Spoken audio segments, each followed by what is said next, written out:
So good evening everyone.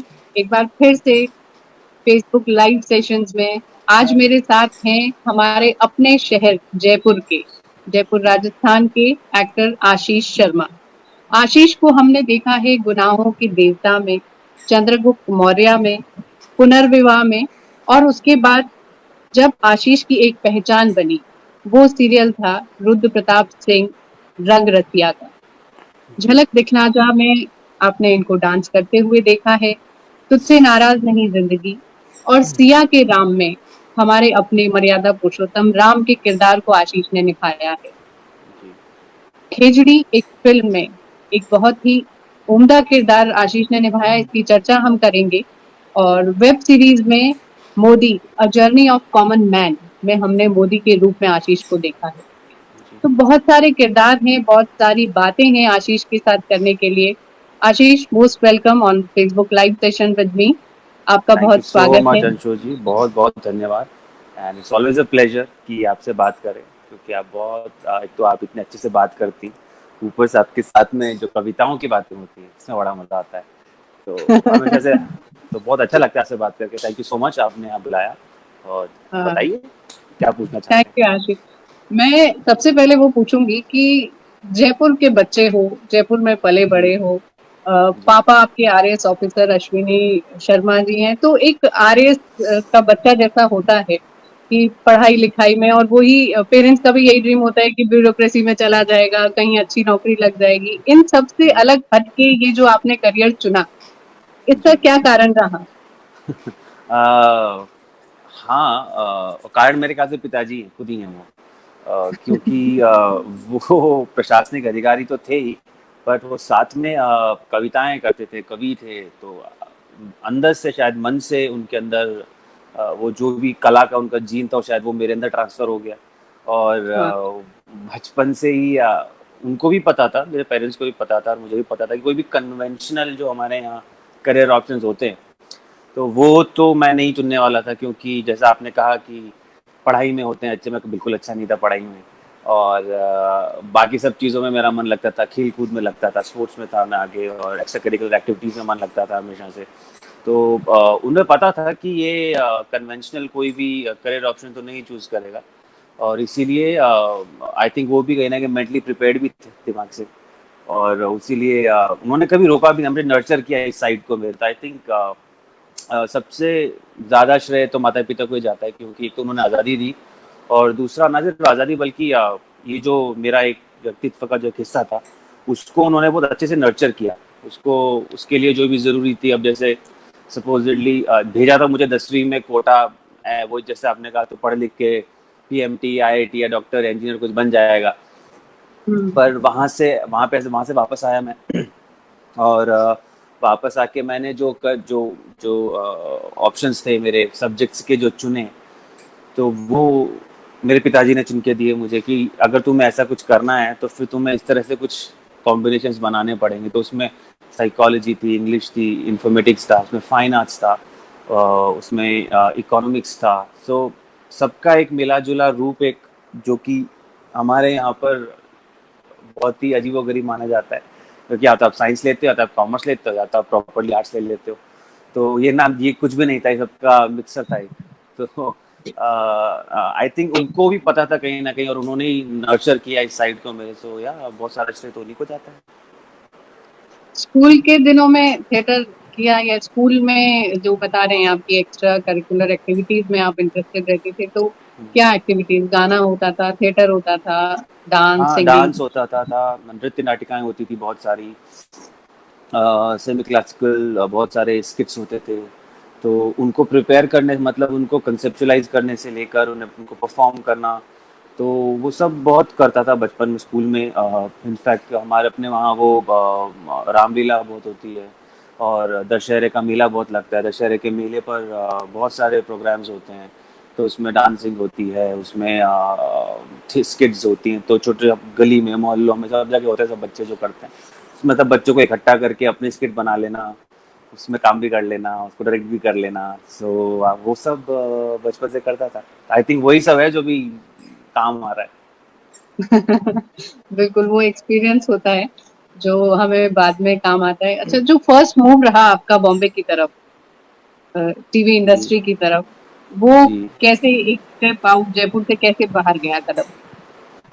अब बाहर तो जाना ही था, दिमाग में सोचा हुआ था, क्योंकि अगर आपको कला की फील्ड में आना है, किसी भी तरह से जुड़ना है इस फील्ड में, तो छोटे शहरों में या टीयर टू सिटीज़ में जैसे जयपुर है, वहाँ पर इतने ज़्यादा ऑप्शंस नहीं होते हैं आपको, कि आप इसे या तो इसके बारे में सीख भी सकें, पढ़ भी सकें। तो सीखने और पढ़ने के लिए ही बाहर निकलना चाह रहा था मैं। तो आइडिया तो था कि नेशनल स्कूल ऑफ ड्रामा जाऊँगा, इसीलिए जयपुर में छोटा-मोटा थिएटर कर रहा था वहाँ पर, और वो एक्सपीरियंस गेन करने की कोशिश कर रहा था। ग्रेजुएशन कंप्लीट कर रहा था, क्योंकि पोस्ट ग्रेजुएशन कोर्स होता है नेशनल स्कूल ऑफ ड्रामा का। बट जब तक वो कंप्लीट हुआ मेरा ग्रेजुएशन, सो दिल किया कि अब मुंबई का रुख करना चाहिए, क्योंकि फिर अगर और समय अगर मैं इन्वेस्ट करता तो काफ़ी समय बीत जाता, अंत में तो इधर ही आना था। तो तय किया कि सीखने के लिए फिर अनुपम खेर की जो एकेडमी है सर की, एक्टर प्रिपेयर्स, वो ज्वाइन करूँगा, और जो कि स्किल सेट आपका डेवलप होना बहुत ज़रूरी है। तो वहाँ पे एडमिशन लिया। तो जो पहला कदम था वो तो खैर सीखने की ओर ही था, कि आकर यहाँ सीखूं, पहले समझूं, उसके बाद मतलब जैसे अगर कहूँ तो वो चकाचौंध से भ्रमित होकर नहीं आया था। कि पता था कि आना है और काम करना है, तो उसकी प्रॉपर ट्रेनिंग लो और फिर उस पे काम करने की कोशिश करो जैसे कर सकते हैं।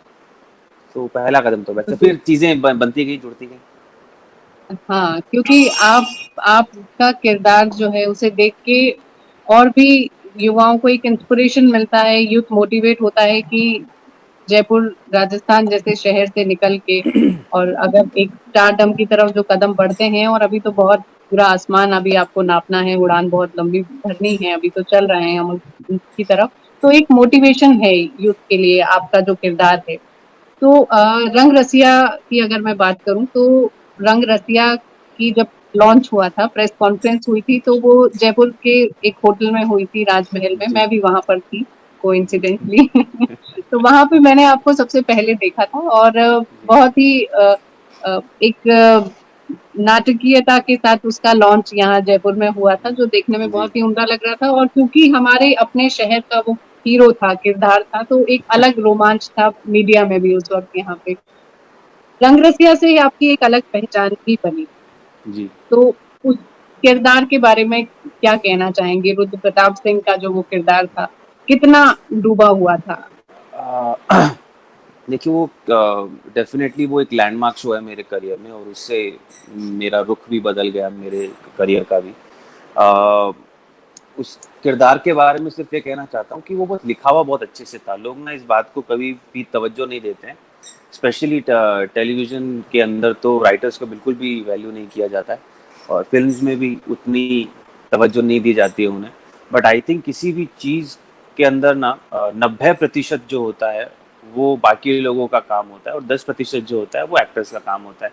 लेकिन वो सोलो 10% एक्टर्स का काम होता है, उसमें किसी की हिस्सेदारी नहीं होती है। लेकिन जो 90% काम होता है कोई भी प्रोजेक्ट के अंदर, वो बहुत सारे लोग मिलकर बनाते हैं, और उसमें सबसे अहम किरदार होता है राइटर का। तो जितना अच्छा, जितने बेहतरीन तरीके से उसे, जितने साफ तरीके से लिखा जाएगा, उतना ही अच्छा आप परफॉर्म कर पाएंगे। क्लैरिटी होनी बहुत ज़रूरी है, और ये किरदार बहुत ही क्लैरिटी से लिखा गया था। और इस पूरे प्रोजेक्ट का ना सबसे अहम बात ये थी कि इसमें सिर्फ ना हीरो एक है, हीरोइन एक है, और उनके ऊपर ही जो यूजुअली हमारे जो राइटिंग होती है उनके इर्द गिर्द घूमती है।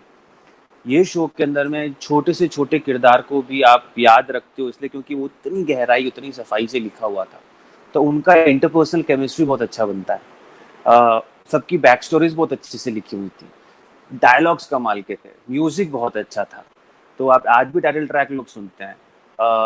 शूट बहुत अच्छा, सिनेमाटोग्राफी कमाल की थी।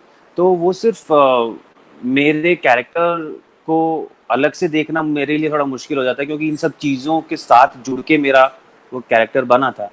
अगर उसमें रुद्र में अगर ऑब्वियसली आप उसके उसकी वो लिखा हुआ इतना अच्छा था, उसकी गहराई, उसकी बैक स्टोरी, और उसकी जो भी कॉम्प्लेक्सिटीज थे उस कैरेक्टर्स के, उसको मैं साइड में रख दूँ। लेकिन अगर वो म्यूजिक उसमें ना ऐड हो तो शायद वो उतना इफेक्टिव ना हो। उसमें अगर मेरे को एक्टर जो थी सनाया, उन्होंने उसको उतने अच्छे से नहीं किया होता तो वो उतना अच्छा नहीं होता। जो मेरे पिता बने थे उन्होंने उतना सपोर्ट नहीं किया होता तो वो उतना अच्छा नहीं। तो बहुत सारे फैक्टर, अगर वो उतने अच्छे तरीके से वो एक्शन ना शूट हुआ होता, कि वो जिस स्केल पे शूट हुआ था, टेलीविजन में पहली बार किसी ने इस तरह का एक्शन भी देखा था, इस तरह के म्यूजिक देखा था, तो अगर वो सब चीजें नहीं होती तो वो उसको उतना बड़ा पायदान मिलता नहीं, उतना बूस्ट नहीं मिलता। तो सारी चीजें मिलकर उसे बनाया। बट यस, आई थिंक सबसे ज्यादा मजा मुझे जो किरदार करने में आया वो उसी को करने में आया, और इसलिए भी आया क्योंकि उसके जो मेकर थे वो राइटर भी थे शो के, सौरभ तिवारी, और he is like kind of a mentor to me. उन्होंने मुझे फर्स्ट टाइम लॉन्च किया था गुनाहों में, and then we kept on working on lot of things after that. तो उनके साथ में ना मेरा एक अजीब सा रिश्ता है। वो he kind of trusts me like immensely as a not just as an actor but as a friend and as whatever, as a colleague।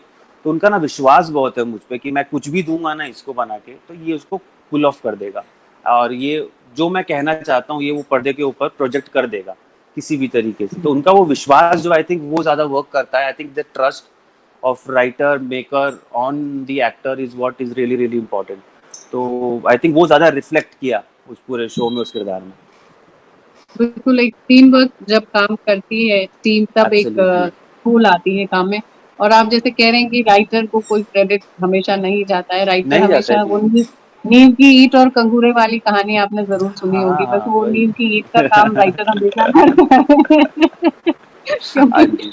आप कहीं राइटर हैं, कहीं मैं राइटर हूँ, तो मैं इस चीज को बिल्कुल ऑब्जर्व करके बहुत अच्छे से समझ सकती हूँ। जी राम का जब किरदार आपने निभाया, सिया के राम में, तो कितना आपने उसके लिए स्टडी किया राम को? क्योंकि एक राम का किरदार हमारे लिए रियल हीरो हैं, हमारी पूरे जी जी। हिंदुस्तान के। तो कितना आपने रामायण को पढ़ा, या किस तरह से आपने राम को अपने में राममय होना चाहा? आई थिंक इसका बहुत सिंपल सा जवाब है, राम तो हम सब में होते हैं, हमें अपने अपने राम ढूंढने पड़ते हैं, सब में राम होते हैं। क्योंकि जैसा आपने कहा बचपन से हमने इतना पढ़ा है, सुना है, देखा है ना, कि वो हमारी संस्कृति में और हमारे व्यक्तिगत जो जिंदगी होती है उसमें भी ना बहुत गहरा असर होता है उनका। मतलब चोट लगेगी तो हाय राम बोलेंगे, किसी से नमस्ते करेंगे तो राम राम बोलेंगे। तो वो इस इतना घुसा हुआ है ना हमारे निजी, उसमें भी बोलचाल तक में घुसा हुआ है इतना श्री राम का नाम, कि उससे अलग हो पाना बहुत मुश्किल हो जाता है। तो आई थिंक वो अपने अंदर खोजना मेरे लिए ज्यादा, मेरी वो जर्नी थी ही नहीं। मेरे ख्याल से उसको अनलर्न करने की जर्नी थी, क्योंकि जितना देखा था अभी तक और जितना पढ़ा था उससे अलग एक प्रोजेक्ट, एक पर्सपेक्टिव था बेसिकली उस पूरी कहानी का। और उसके अंदर रिसर्चर बहुत कमाल के थे, इतने बड़े बड़े वो लेखक हैं। देवदत्त, मैं इसीलिए बार बार क्रेडिट देता हूँ लेखकों को फिर से कि देवदत्त पटनायक रिसर्चर थे, आनंद नीलकंठन उसको लिख रहे थे। तो वो लोग बहुत प्रगाढ़ तरीके से पढ़े लिखे लोग हैं, उन्होंने इतना रिसर्च किया, इतनी किताबें उन्होंने लिखी, और सिर्फ इन्हीं के ऊपर किताबें लिखी हैं उनकी। तो उनसे ज्यादा तो ना मैं पढ़ सकता हूँ फिलहाल, ना मैं जानता हूँ शायद। तो जितना उन्होंने बताया उतना मैंने ग्रैस्प कर लिया। तो उनका रिसर्च बहुत था, और उनकी किताबें पढ़नी पड़ी। उनकी किताबें जो थी जिसके ऊपर बेसिकली शायद जहाँ से थोड़े बहुत एक्सट्रैक्ट्स निकाले थे, सीता जो उनकी किताब थी, क्योंकि देवदत्त रिसर्च उनके पर्सपेक्टिव से था पूरा, कि सीता के पर्सपेक्टिव से हम रामायण को देख रहे। तो आई थिंक जो अभी तक हमने पढ़ा लिखा है, क्योंकि बहुत सारे वर्जन्स होते हैं, हम सिर्फ सुनते हैं रामायण, पढ़ते शायद कम है। 90% लोगों ने पढ़ी नहीं है रामायण, सिर्फ देखी और सुनी है। तो या तो आप जाके सुनते हैं, क्योंकि छोटे होते हैं तो दादा दादी के साथ चले जाते हैं आप सुनने के लिए, जहाँ पे पाठ हो रहे होते हैं, आप पाठ सुन लेते हैं। फिर या तो फिल्म में या टीवी में हम लोग सबने देखा है रामायण। हमने जो लोग 80-90 में बड़े हुए हैं सबने देखा है रामायण, वो टीवी पर देखा है आपने। तो नॉलेज जो है वो हमें वो वहाँ से आई है, पढ़ा नहीं है हमने किसी ने ज़्यादातर। तो वो गलत भी हो जाता है, और इसीलिए आई थिंक सही होना बहुत ज़रूरी था उस पूरे शो में, कि आप इधर उधर ना भटकें, और जिस तरीके से आज के जनरेशन को समझ में आए रामायण, उस तरीके से वो जो राम उनको समझ में आए वो राम आप उनके सामने रखें। तो इसलिए मैंने अपने सारे चक्षु, सब ज्ञान चक्षु बंद कर दिए थे कि क्योंकि उसको इंटेलेक्चुअलाइज जितना करते थे, क्योंकि राम तो मतलब इतना गहरा है कि आप जितना उसको इंटेलेक्चुअलाइज करते जाओगे उतना ही उलझते जाओगे उसमें। तो वो उलझना नहीं था, उसको सुलझे तरीके से करना था। तो इसलिए मैंने अपने सब बंद कर दिए थे, कोई पर्सपेक्टिव, कोई परसेप्शन रखना नहीं है। जितना मेरे सामने परोसा गया है उसको, क्योंकि अनलर्न बहुत करना पड़ा, क्योंकि बचपन से इतना पढ़ा है, इतना आपने उनको सुना है, जाना है, तो फिर एक इमेज आपके दिमाग में क्रिएट हो जाती है। उस इमेज को तोड़ के अपनी एक नई इमेज बनानी थी खुद के लिए भी। और तो वो तो समझ में आ ही रहा था कि लोगों के लिए कितना मुश्किल होगा, क्योंकि उनके दिमाग में भी इमेज होगी एक। तो इसलिए आई थिंक जो जितना था पर्सपेक्टिव, उसको अनलर्न करके जस्ट जैसा था, जो रिसर्च मिला था उसके अंदर, उसके हिसाब से उसको पोर्ट्रे किया था बस। आपसे जब भी मुलाकात होती है या बातचीत होती है या मैं जब भी आपको देखती हूँ तो एक बिल्कुल calm down kind of character मेरे सामने हमेशा बैठा होता है। कोई कभी कोई गुस्सा नहीं, कभी मतलब कुछ भी ऐसा नहीं लगता कि अग्रेसिव है या करता बहुत बड़े बड़े काम है, लेकिन वो नजर नहीं आते हैं। तो हमेशा ऐसा ही रहते हैं आप, एकदम अरे चिल। काम तो मैं नहीं हूँ, मैं बिल्कुल नहीं हूँ काम तो। अब शायद ओवर द इयर्स हो गया हूँ। मैं बहुत ही मैं अग्रेसिव तो नहीं बोलूंगा, वेरी इम्पल्सिव था मैं बहुत। अग्रेसिव कभी भी नहीं था, इम्पल्सिव बहुत था, इम्पल्सिव था। और वो मेरे अंदर ना बहुत रेस्टलेसनेस थी एक, वो उसको मैं वैसे कह सकता हूँ, क्या was a very restless child बचपन से, आज भी हूँ। बट मैंने शायद वो रेस्टलेसनेस को भी चैनलाइज करना ओवर द इयर्स शायद सीख लिया है। तो वो मैं अब मैं फालतू चीज़ों में नहीं वेस्ट करता अपनी energy. I like to conserve it, और उसको मैं चैनलाइज करता हूँ सही जगह पर, सही तरीके से, जो थोड़ा कंस्ट्रक्टिव हो। पहले तो क्या, बचपन में तो इतनी अक्ल होती नहीं है, तो बस कहीं पे भी फैल जाता था वो। तो अभी अभी नहीं, अभी हाँ ऑब्वियसली ओवर द इयर्स। और अब जैसा आपने बोला कि काम करते हैं दिखता है, तो काम ही दिखना चाहिए। काम मुझ में नहीं दिखना चाहिए, काम में मैं दिखना चाहिए। तो वो वो ज्यादा नजर आता है। जी।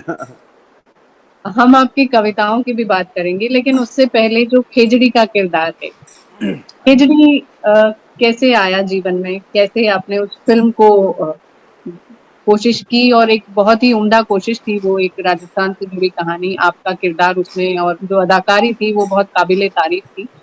कैसे उस सारी चीज का सीन बना और कैसे खेजड़ी बन के सामने आई? अ, खेजड़ी एक शॉर्ट स्टोरी पे बनी हुई थी, और वो शॉर्ट स्टोरी लिखी थी किरण सिंह जी ने। वो लखनऊ में रहती हैं, वहाँ पे एक शिक्षिका हैं और राइटर हैं, बहुत उम्दा राइटर, बहुत कमाल की कहानियाँ लिखती हैं वो। उनकी ये कहानी हंस में छपी थी, और शायद पापा ने कहीं पढ़ी थी, तो उन्होंने पढ़ी, तो उन्होंने मुझे भेजी। उन्होंने ऑनलाइन कहीं पढ़ी फिर, तो उन्होंने मुझे वो लिंक भेजा कि तुम पढ़ो इसे, बहुत अच्छी कहानी है। और मैं ये बात कर रहा हूँ आई थिंक 5 6 6 से 7 साल पुरानी बात। तो उन्होंने मुझे वो लिंक भेजा, मैंने पढ़ा, तो मेरे जहन में रह गई कहानी। फिर मैंने वो अर्चना के साथ में शेयर की, तो अर्चना को भी बड़ी पसंद आई। तो फिर और जब मैं उसको उनको मैंने दिया पढ़ने के लिए, तो मेरे दिमाग में ऑलरेडी एक स्क्रीन प्ले बन चुका था, क्योंकि वो लिखा हुआ इतना अच्छा था कि आप मेरे जहन में एक कहानी विजुअली चल चुकी थी। तो जब उनको सुनाया मैंने, तो उनको सुना कि मेरे हिसाब से ना, मुझे एक विजुअल वर्जन ऐसा दिखता है इसका, ये ऐसी होनी चाहिए। जब अर्चना ने सुना, तो उसको भी लगा कि इसको अगर पहली फिल्म करनी है आपको, this should be a first film, it's a very interesting story. और हमारा दोनों का रुझान भी ऐसा रहा है कि हम अच्छी कहानियां, जैसी कहानियां नहीं सुनी लोगों ने, अ, हमारी अपनी पृष्ठभूमि की कहानी, हमारे अपने लोगों की कहानियां, हमारे अपने परिवेश से निकली हुई कहानियां, और इतनी हैं, मतलब रीजनल राइटर्स इतने कमाल के हैं हमारे पास, हर स्टेट में। शायद क्योंकि उनका साहित्य लोग पढ़ते नहीं हैं, क्योंकि एक तो ओरिजिनल भाषा में होता है, या कभी कभी हिंदी में अनुवाद होकर आता है, तो वो ज़्यादा लोगों तक पहुंचता नहीं है। और जो कि बहुत ही बुरी बात है, क्योंकि एक हम हिंदुस्तान में रहते हैं और हम हिंदी साहित्य ही नहीं पढ़ते, इंग्लिश सब जगह पहुंच जाता है। सो उसी का अगर हम लोग इंग्लिश अनुवाद कर दें, तो ज़्यादा लोगों तक पहुंच जाता है। But then it loses its essence, क्योंकि वो जो मज़ा आपको वो उस भाषा का आता है ना, उस रीजनल लैंग्वेज का जो मज़ा आता है, जब वो लोग, तो आपको लोग दिखते हैं, आपको वो परिवेश समझ में आता है, आपको आप उस जगह में ट्रांसपोर्ट होते हैं, उस जो भी स्टेट है उसमें, जो भी लिखा गया है, जिस भी स्टेट में लिखा गया है। सो आई थिंक वो लिखा हुआ वैसा था। और जब वो जो लिखा, अब वो लिखा हुआ था यूपी की पृष्ठभूमि पर, क्योंकि वो लखनऊ के, तो उन्होंने वहाँ से उसके हिसाब से लिखा था। और जब मैं पढ़ रहा था, तो मुझे राजस्थान दिख रहा था, क्योंकि शायद मेरे विजुअल्स वहाँ से आते हैं, क्योंकि मैं वहाँ वहीं मैंने पूरा अपना बचपन बिताया है, और गांव सब एक जैसे ही होते हैं। पर मुझे विजुअल्स राजस्थान के आ रहे थे। तो जब मैंने सुनाया, पढ़ाया, तो जब मैंने बनाना शुरू किया उसको, तो वो राजस्थान दिखा मुझे पूरा उसके अंदर। और वहाँ से वो जर्नी शुरू हुई कि हमने सोचा कि इसे स्क्रीन प्ले में तब्दील करते हैं, इस पे फिल्म बनाएंगे। और वो हमने 3 4 साल हमारे साथ रही वो फिल्म, मतलब वो कहानी। तो हमने 2 साल तक तो उसकी स्क्रिप्ट पे काम किया, क्योंकि मैं लगातार बिजी भी था, शूट चल रहा था मेरा लगातार। पहले मैं सिया के राम कर रहा था, उसके पहले मैं अपना रंगरसिया में बिजी था, झलक में बिजी था। तो समय की वजह से भी, और दूसरा कि हम लोग obviously we are first time film makers. हम लोग बाकी काम बहुत कर रहे थे, छोटा छोटा प्रोडक्शन हम लोग कर रहे थे, but then we are first time आप फिल्म लेकर जाते हो फ्लोर पे, तो बहुत सारी चीज़ें आपको तैयारी करनी पड़ती है। तो वो उस तैयारी में समय लगा, उन लोगों को ढूंढने में समय लगा जो इस तरह की कहानी में, इस कहानी में बिलीव करते हो। तो कमाल की बात ये थी कि एक भी आदमी इस पूरे फिल्म में जिन्होंने काम किया क्रू में ऐसा नहीं था जो पैसे के लिए आया था। एवरीबडी केम ऑन बोर्ड, उनको ये कहानी कहनी थी बस। सो आई थिंक जब वो टीम मिलना बहुत जरूरी होता है जो उस कहानी में विश्वास करे। मोस्ट ऑफ द टाइम्स हम क्या करते हैं, हम ना हायर कर लेते हैं, टीम टेक्नीशियंस को हायर कर लिया जाता है, और वो कहानी में विश्वास नहीं रखते हैं कहने में, उनके लिए वो काम होता है। आप पैसा तब राइट। भी दे रहे हैं, आप पैसा तब भी दे रहे हैं, पैसा तो आपको देना ही at the end of the day, but उन्हें मजा आना चाहिए वो कहानी कहने में, because at the end of the day art है, आर्ट फॉर्म है, काम है लेकिन आर्ट फॉर्म है। तो वो art form I think without passion जहाँ पे कमी होती है ना, वहाँ पर आपको नजर आ जाता है सामने स्क्रीन पर कि ये काम किया गया है, अच्छा काम है लेकिन काम है। तो आई थिंक वो डिफरेंस समझ में आ जाता है स्क्रीन पर। तो आई थिंक वो कहानी ऐसी थी और सब जुड़े साथ में, और ऐसे वो बस बन गई वो, मतलब ऐसा नहीं था कि हमने बनाने की कोशिश की, बस वो बन गई। बिल्कुल, ये बात बहुत सच है कि जो कला होती है ना, वो इट्स रिलेटेड टू गॉड, और it's a form of meditation. जब हम यस यस। कला से जुड़ के हम काम करते हैं, भले हम लिखते हैं, भले हम गाते हैं या डांस करते हैं, तो वो सारी चीजें हमें मेडिटेट करती हैं, और वो जब काम के रूप में सामने आती है तो वो मेडिटेशन के पॉजिटिव वाइब्स उस काम में नजर आते हैं, ऐसा मुझे लगता है। Absolutely, absolutely right.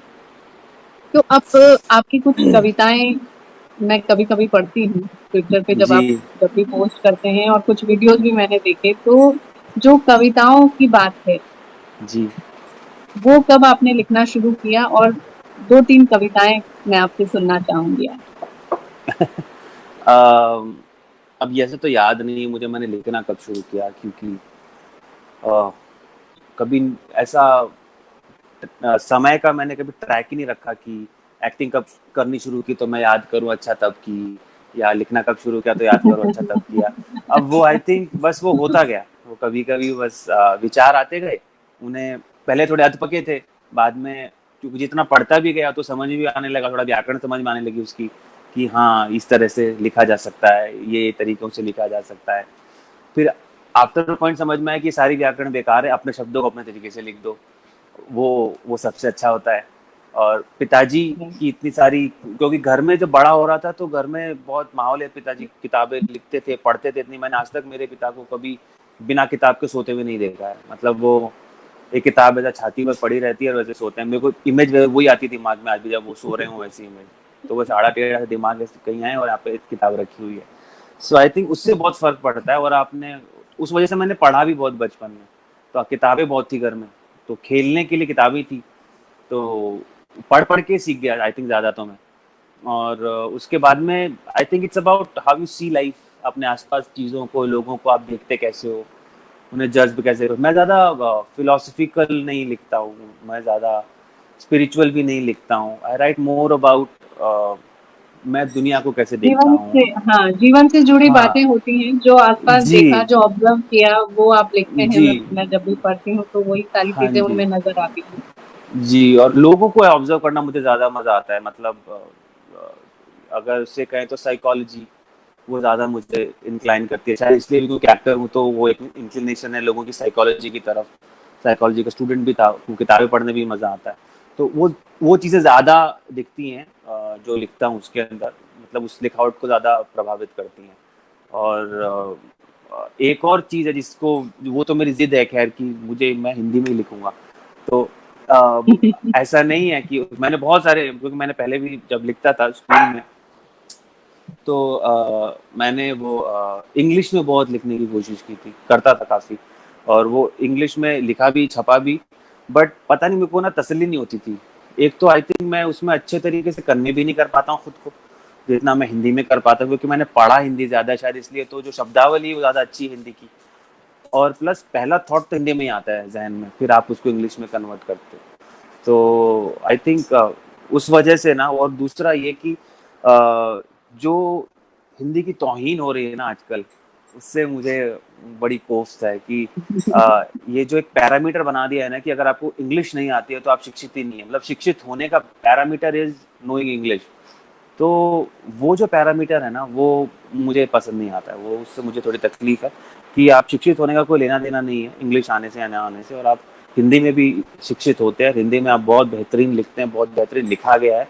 और ये जो एक बी ग्रेड सिटीजन का जो स्टेटस मिला है हिंदी को, उससे मुझे थोड़ी तकलीफ है, वरना I really want to fight कि अगर, जैसे मुझे बहुत अच्छा लगता है कि अमिताभ बच्चन जो है वो हिंदी में लिखते हैं हमेशा, उनके वर्सेस होते हैं वो हिंदी में ज्यादा लिखते हैं हमेशा, तो अननोइंगली लोगों पे एक प्रभाव पड़ता है कि अरे इतना बड़ा आदमी हिंदी में बात कर रहा है, हिंदी में लिखता है।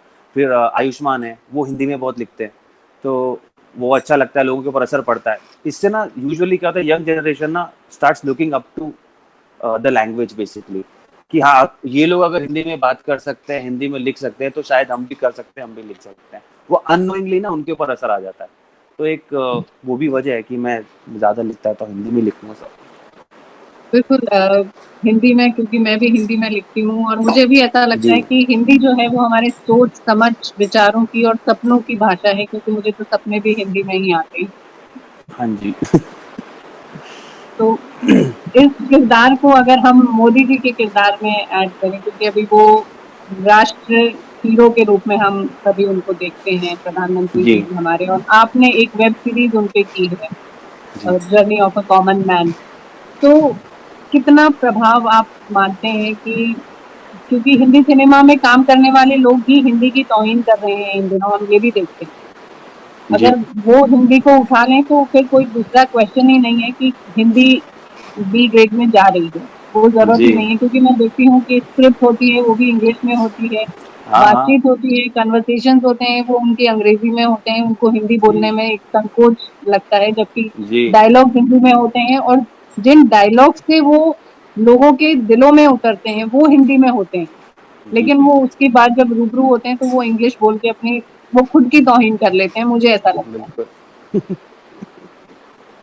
मैं फिर से सवाल पे आती हूँ कि जो मोदी जी की जर्नी आपने की वेब सीरीज में, जी वो आपका एक्सपीरियंस कैसा रहा कि एक प्रधानमंत्री जी का किरदार आपने निभाया, एक सबसे बड़े हीरो हमारे देश के अभी वो माने जा रहे हैं, जी कितना डूबे आप उस किरदार में और कितना उसको अपने आप को जज कर पाए कि हाँ ये मैंने ठीक किया?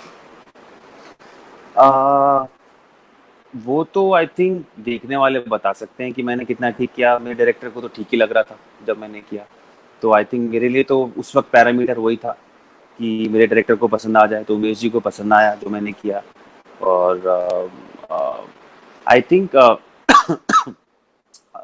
क्योंकि जो रियल लाइफ कैरेक्टर आपके सामने जिंदा हो और आपके सामने आप उन्हें हर दिन देख रहे हो, तो उस तरह के किरदारों को ना प्ले करना बहुत मुश्किल हो जाता है, क्योंकि फिर आपके पास में डायरेक्ट कॉन्टेक्स्ट होता है कि आपके सामने एकदम सामने एग्जाम्पल है कि अब मैं इससे मिला के देख सकता हूँ सही है या गलत है।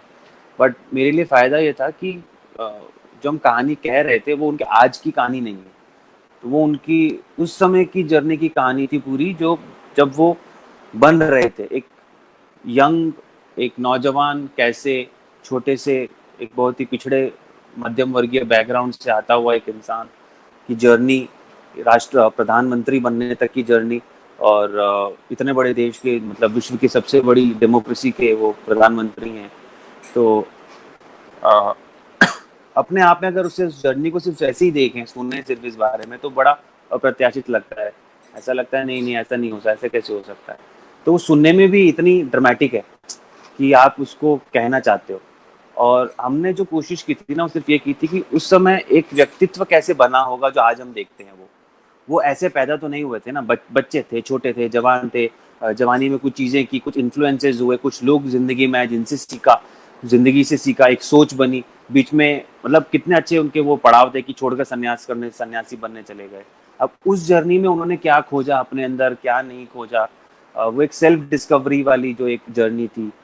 तो हम सिर्फ उनकी एक ऐसे नौजवान की कहानी कह रहे थे जो बन रहा था उस व्यक्तित्व में जिसे हम आज देख रहे हैं। तो वो मज़ा भी इसलिए बहुत आया क्योंकि वही उन्हीं जगहों पर जाकर हमने वो शूट शूट किया जहाँ वो पैदा हुए, उस गांव में, जहाँ वो खेले कूदे बड़े हुए, स्कूल गए उस गांव में। उन एक्चुअल जो उनके दोस्त थे जो आज भी हैं बचपन के, वही लोग हमारे साथ में काम कर रहे थे, उन्हीं से बातचीत की, उन्हीं के साथ में रहे। तो उन्होंने बहुत सारा इंसाइट दिया कि वो बचपन में थे कैसे। तो ज़्यादा उन मतलब मिमिक्री नहीं करनी थी उनकी, हम मिमिक्री नहीं कर रहे थे। हम बस उनको उनका जो ज़हन के अंदर जो चल रहा था उस समय उनके, और वो व्यक्ति बने कैसे उस तरह के, उस व्यक्तित्व की जो बनने की जो जर्नी थी, हमने खाली उसको इम्बाइब करने की कोशिश की ज़्यादा से ज़्यादा। तो या आई थिंक ठीक-ठाक सा काम हो गया, लोगों को मज़ा आया। अर्चना कब आपके जीवन में आई? क्योंकि राजस्थानी छोरा जब बाहर हीरो बनने के बाद शादी की बात करता है माँ बाप से, तो उनका रिएक्शन थोड़ा सा अलग हो ही जाता है। नहीं, वो आपके मैंने साथ आपको भी बताया ना आपके कि साथ भी ऐसा हुआ? नहीं, मेरे माँ-बाप ने आई थिंक उन्होंने उम्मीद छोड़ रखी थी पहले से ही मुझसे। उन्होंने हथियार डाल दिए थे मेरे सामने पहले ही कि ये वैसे ही नहीं सुनने वाला है किसी की। तो आई थिंक मुझे ऐसी कोई, और मैंने कभी मतलब मेरा एक रिश्ता ऐसा ही रहा है मेरे माता-पिता से कि उनसे मैंने कभी कुछ छुपाया नहीं। मतलब अगर स्कूल में भी मेरी गर्लफ्रेंड्स थे या दोस्त थे तो मैं बता देता था आके घर में। तो वो ऐसे ही था बचपन से मेरा रिश्ता। मेरे सारे दोस्त घर पे आते थे, वो बड़ी गर्लफ्रेंड्स हों, फ्रेंड्स हों, कोई भी हो। तो वो घर पे आते थे, मैं उनके घर चला जाता था। मुझे पता नहीं, मैं था ही ऐसा बचपन से, बड़े ओपन था मैं अपने आप को लेकर। तो उन्हें पता था कि ये, उन्होंने तो कभी ढूँढने की भी कोशिश नहीं की लड़की मेरे लिए। उनको सरप्राइज़ था, ये लाइफ़ में शॉक लगा कि मैंने बोला कि ये शादी करना चाहता हूँ इतनी जल्दी लाइफ़ में। उनको लगा था मैं 35-40 तक शादी करने वाला हूँ नहीं, और जब देखेंगे जब करेगा। और मैंने एकदम से आके बोल दिया उनको, तो उनके लिए तो शॉकिंग था। मैंने पक्का, मैंने कहा हाँ पक्का। आप देख लो क्या करना है। सो पर हाँ, था ये कि वो उनकी मर्जी के साथ में ही होना चाहिए, और उनके साथ में ही वो पहले जाने बुझे, तो उन्होंने पहले मिला था अर्चना को, उन्होंने उनको एज अ फ्रेंड वो मिली थी उनसे, वो जयपुर भी आई थी, घर पे भी आई थी। तो वो जानते थे कि दोस्त है, बट ये उनको अंदाज़ा नहीं था कि मैं बोलूँगा एक दिन की बस अब तो तैयारी कर लो आप। तो उन्होंने, उनके लिए शॉकिंग था, फिर उन्होंने कर लिया फिर तैयारी। और खुश थे वो लोग क्योंकि दे वर हैप्पी कि वो मैं अर्चना से कर रहा हूँ, किसी और से नहीं कर रहा हूँ। वो खुश थे। अर्चना भी टेलीविजन से जुड़ी हुई हैं, तो आप लोगों की chemistry as an actor, as an life partner अच्छी रहती होगी। तो टेलीविजन में मतलब कभी आपको वो कहती हैं कि नहीं ये कैरेक्टर आपका ठीक नहीं है, इसको यहाँ से ठीक करना है, एक गाइडेंस जो होती है वो कभी नोक झोंक में बदली है? नहीं, वो कभी इंटरफेयर ही नहीं करती है। एक्टिंग को लेकर वो कभी इंटरफेयर नहीं करती, कभी कुछ नहीं बोलती है उसको पता है कि कहाँ कहाँ पे कितना स्पेस देना है, कितना स्पेस नहीं देना है। और वो मुझसे ज़्यादा, मतलब मैं जितना खुद पे ट्रस्ट करता हूँ एज एन एक्टर, वो ज़्यादा करती है। तो वो बोल देते हैं हाँ कर लोगे, उसके बाद मैं क्या बोलूँ, खुद ही कर लोगे तुम। सो वो कभी भी एक्टिंग को लेकर कभी उन्होंने ना कभी कुछ बोला है, ना वो इंटरफेयर करती है। मैं तैयारी कर रहा हूँ या मैं किस तरह से कर रहा हूँ, वो हार्डली तो मेरे एपिसोड्स ही देखती है। मतलब आई थिंक उसने ट्रेलर्स ही देखे होंगे या प्रोमोज ही देखे होंगे मेरे शोज के, उसने एपिसोड्स भी नहीं देखे हैं ज़्यादा कभी। वो अपना जो उसको देखना होता है वो देखती है, और वो एनीवेज हम लोग टेलीविजन कम ही देखते हैं। तो वो उसको राय देने वाला लायक रहती भी नहीं, क्योंकि उसने देखा ही नहीं होता है। मुझे पूछना देखा क्या? तो तब तो बोलते हैं हाँ अच्छा अच्छा देखती हूँ देखती हूँ। तो वो प्रोमोस देखती है, ट्रेलर्स देखती है, उसमें उसे समझ में आ जाता है कि हाँ ठीक है ये पुल ऑफ कर लेगा, अपने आप से कर लेगा। तो आई थिंक वो ट्रस्ट ज़्यादा है उसको मुझ पे कि हाँ, कि मेरे बिना ये अपना कर लेगा काम, उसको मेरी ज़रूरत नहीं है। तो I think that's the kind of chemistry we have also. मैं उनको उनके काम में आज़ाद छोड़ता हूँ, मुझे मेरे काम में आज़ाद छोड़ती है, और जहाँ पर हमें इकट्ठा करना होता है वहाँ पे हम मिलके इकट्ठा काम कर लेते हैं। तो आई थिंक वी रेस्पेक्ट एक दूसरे का स्पेस, और आई थिंक वो ज़्यादा वर्क करता है बजाय इसके कि आप हर चीज़ में अपनी नाक घुसेड़ें और अपनी राय देने की कोशिश करें कि नहीं ये अच्छा है ये बुरा है, तब झगड़े होते हैं। तो आई थिंक हम उनसे दूर नहीं, ही गॉड रहते हैं। Bless you. बिल्कुल ये केमिस्ट्री ऐसे ही चलनी चाहिए, और जी। ऐसे ही मेरी बेस्ट विशेस हैं। एज एन राइटर आपकी किताब कब आने वाली है वो बताइए। वो आप बताएंगी।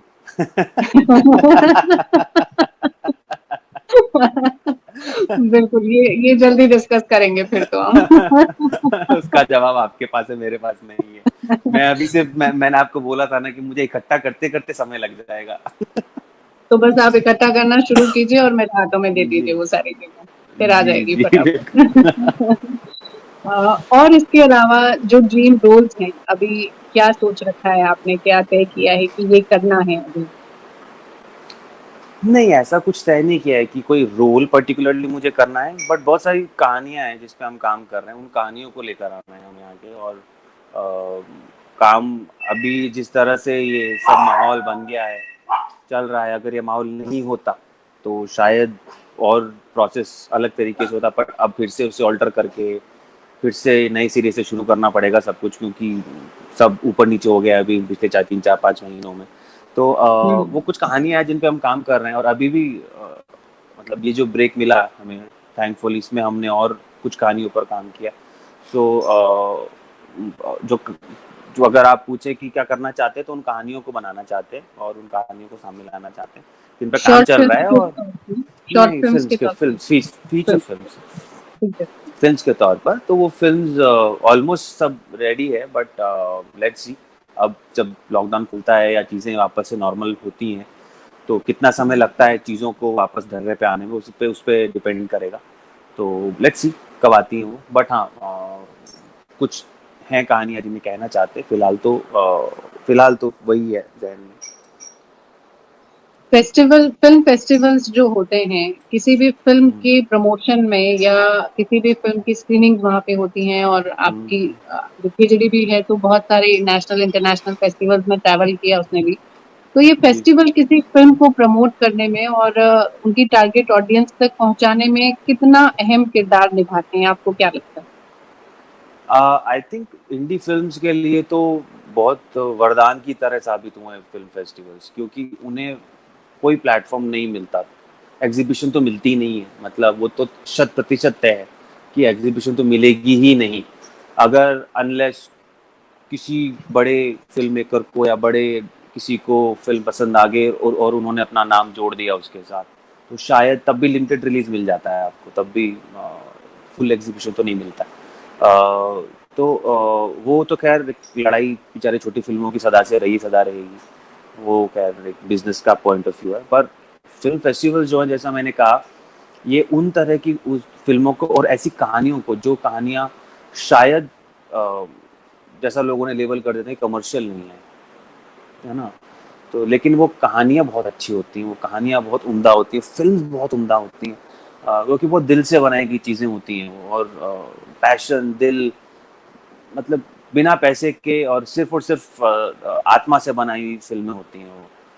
तो ऐसी फिल्मों का आई थिंक को एक प्लेटफॉर्म जो फिल्म फेस्टिवल्स ने दिया अराउंड द वर्ल्ड, मतलब पूरी दुनिया भर में जो फिल्म फेस्टिवल्स ने एक आई थिंक मतलब एक वरदान, जैसे मैंने बोला, वरदान की तरह हुए हैं इन ऐसी फिल्मों को लेकर ये भी। और बहुत खुशी है मुझे इस बात की कि हमारे हमारे यहाँ भी हिंदुस्तान में पहले बहुत कम थे फेस्टिवल्स, अब बढ़े हैं, और अच्छे फेस्टिवल्स हैं जो ना सिर्फ हिंदुस्तानी बल्कि अराउंड द वर्ल्ड सिनेमा को यहाँ ला कर प्रदर्शित करते हैं। और वो बहुत ज़रूरी है हमारे ऑडियंस के लिए भी कि वो इन फेस्टिवल्स में जाएं और इस तरह की फिल्मों को देखें, इस तरह के सिनेमा से एक्सपोज हों, क्योंकि हमारे यहाँ पर ना फिल्म और सिनेमा का एक एक मतलब बन गया है, क्योंकि जो हम कमर्शियल बड़ी फिल्में देखते हैं, लोग सिर्फ उसे सिनेमा समझते हैं, उसे कहानी समझते हैं, जबकि ऐसा नहीं है। दुनिया में इससे बहुत बेहतरीन काम हो रहा है और कमाल की कहानियाँ कही जा रही हैं। तो जब वो आपके सामने आती हैं, स्पेशली यंग लोगों के सामने आती हैं, तो वो एक अलग तरीके से आपको कहानी, सिनेमा, आर्ट फॉर्म के बारे में बताती है कि इस तरह से भी काम होता है। और आई थिंक वो इन्फ्लुएंस बहुत पॉजिटिवली करते हैं नए माइंड्स को। तो आई थिंक बहुत ज़रूरी है एक्सपोजर के लिए, फिल्म की एक्सपोजर के लिए भी और ऑडियंस के एक्सपोजर के लिए भी। तो आई थिंक वो साइमल्टेनियसली वर्क करते हैं। अब और आप खुद इतना बड़ा फेस्टिवल चलाती हैं, तो आई एम श्योर आपको समझ में आता ही होगा कि जो छोटी फिल्में होती हैं उनके साथ कितनी मुश्किल होती है उनको, कि कोई तो देख ले आके, 4 ऑडियंस इकट्ठी करना ही मुश्किल हो जाती है उनके लिए। तो उनको एक अच्छा प्लेटफॉर्म मिल जाना, और ऑडियंस को अच्छी कहानियां देखने की एक जगह मिल जाना, और एक 3-4 दिन के प्रोग्राम में आप दुनिया भर के हर तरह का सिनेमा आप देख पाते हैं, हर तरह की कहानियां आप देख पाते हैं। और उसमें लोग भी आते हैं, फिल्म मेकर्स आते हैं अपनी फिल्मों के साथ में, उनसे जुड़े हुए लोग आते हैं, आप उनसे बात कर सकते हैं। तो सीखना, आई थिंक विचारों का आदान प्रदान जो होता है वो ज्यादा जरूरी है, बजाय वो ज्यादा इम्पोर्टेंट होता है। हाँ लर्निंग लर्निंग जो होती है इनफैक्ट, एग्जैक्टली क्योंकि हाँ, जैसे जो हमारा राजस्थान इंटरनेशनल फिल्म फेस्टिवल है, उसका जो जी प्लेटफॉर्म हमने बनाया है, 6 साल हो गए उसे बनाए हुए।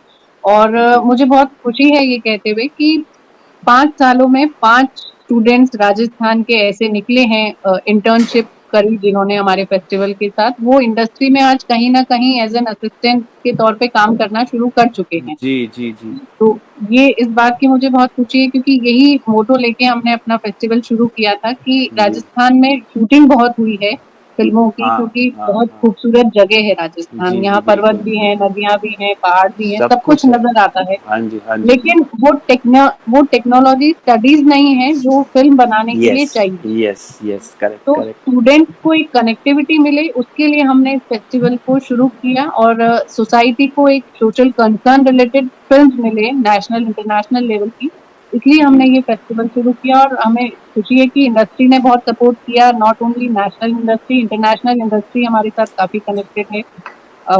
खिचड़ी जैसी फिल्में और भी, मतलब हर तरह की, हर सब्जेक्ट वाइज फिल्में जी को जी, हमने स्क्रीन किया, और ऑडियंस ने उसको एक्सेप्ट किया और देखा उन फिल्मों को, वो सबसे अहम वही बात ज्यादा है। बिल्कुल, वो ज्यादा जरूरी है।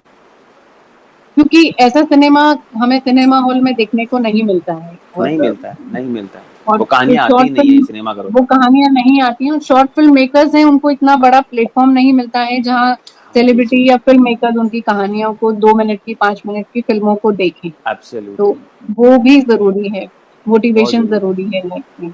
और अब आखिर में जाते जाते मैं आपसे कविता सुनूंगी, और फिर है। इस प्रोग्राम को हम खत्म करेंगे। कविता, ओहो, क्या सुनाऊं मैं आपको। मैंने छोट शेर सुनाता हूँ आपको, 2-3 छोटे छोटे, ऐसे ही आज ताज़ा ताज़ा लिखे हैं मैंने।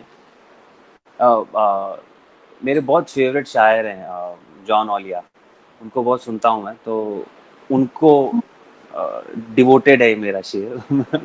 जिस तरह से वो लिखते थे, तो उनको डिवोटेड है कि तुम आओगी पता था मुझे, तुम आओगी पता था मुझे, पर पाओगी क्या।